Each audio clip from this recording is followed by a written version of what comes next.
Hello, my friends, it's Mrs. McDuff, and today we are finishing off The Missing Mummy. This is part 5, the last 2 chapters, and we'll see if our trio of super sleuths figure out who stole that treasure.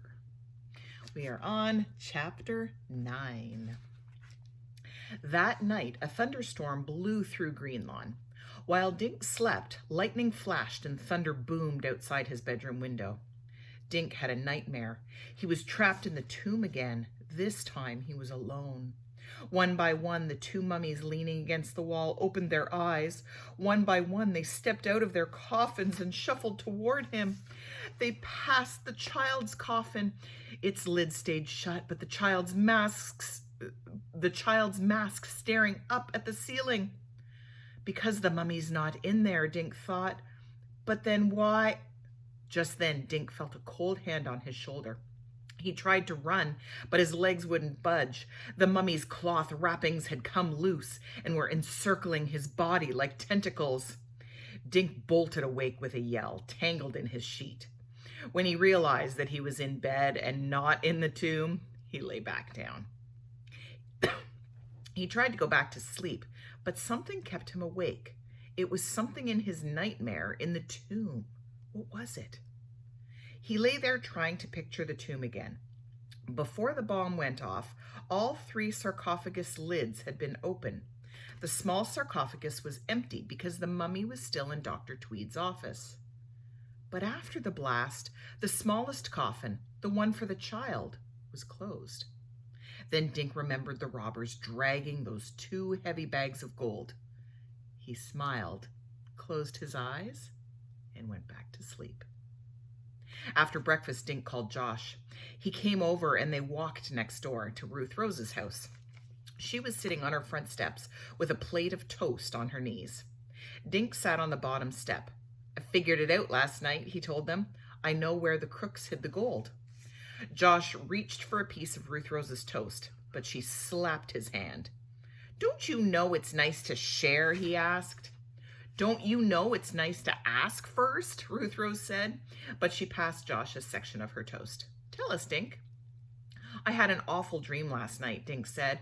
"I was trapped in the tomb. The 2 big coffins were open and the mummies were chasing me. But the little coffin, the one for the kid, was closed." He looked up at Josh and Ruth Rose. "After I woke up, I remembered something. When we were in the tomb, just before we got locked in, the little coffin was open, remember? But when we went back into the tomb after the bomb went off, the coffin lid was closed."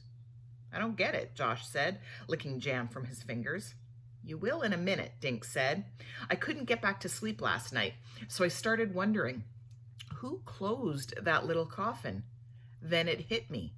If the robbers didn't have a car waiting, and if the gold was too heavy to carry far, maybe they hid it in there. Then the crook has to be someone who can get back into the tomb later and get the gold," Josh said.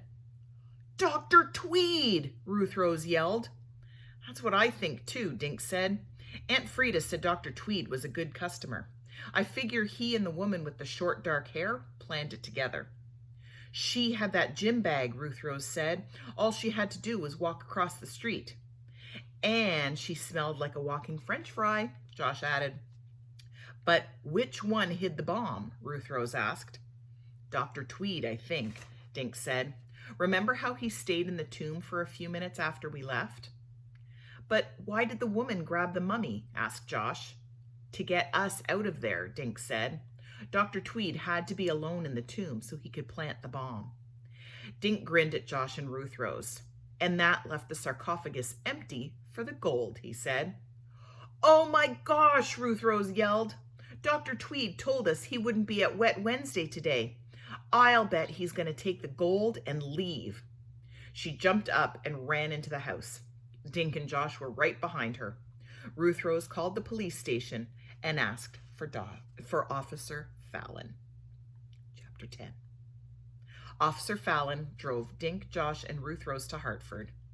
He had He had called Officers Peters and Washington. The two cruisers met down the street from the museum. Officer Washington will grab the young woman in the restaurant, Officer Peters told Officer Fallon. You and I will take the museum. Kids, you come with us.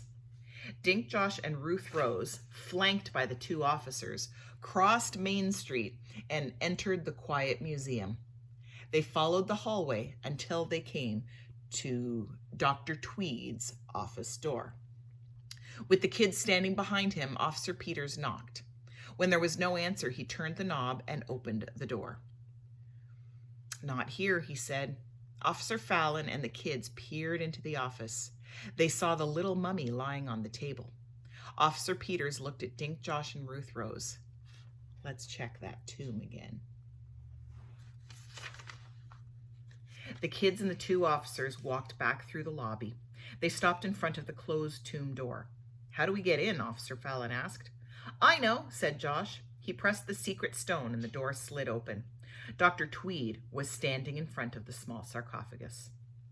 He whipped around, clasping a lumpy gym bag to his chest. In the sarcophagus, Dink saw a pile of gold objects. Dr. Tweed's eyes were blinking and twitching at the same time. Hello there, Officer Fallon said. Taking a trip?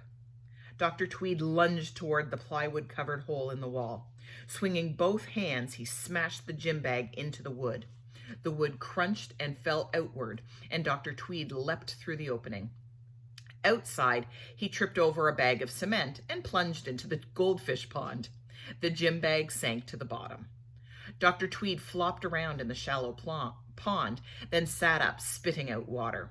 Lily pads hung from his ears, and slimy algae dripped from his eyebrows. I need to call my lawyer, he sputtered. Just then, Officer Washington walked into the park. She was leading the woman from the restaurant, who wore handcuffs. So she talked, Officer Peters asked his partner.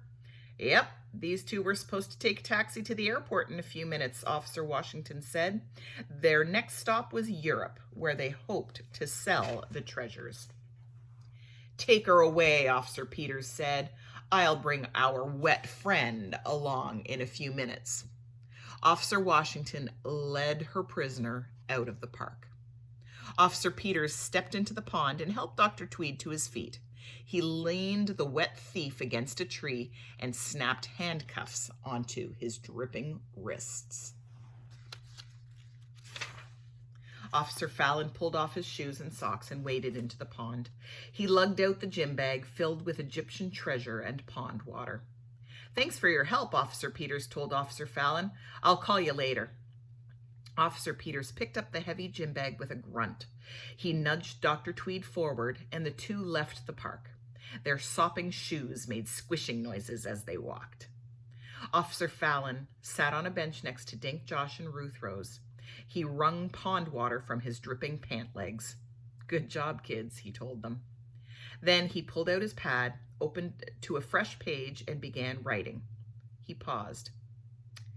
In all the excitement, Officer Fallon said, I've forgotten what day this is. The kids grinned at each other. It's Wet Wednesday, Josh told him. And that is the end of The Missing Mummy. So I guess we'll have to do N to Z another time. Have a great day.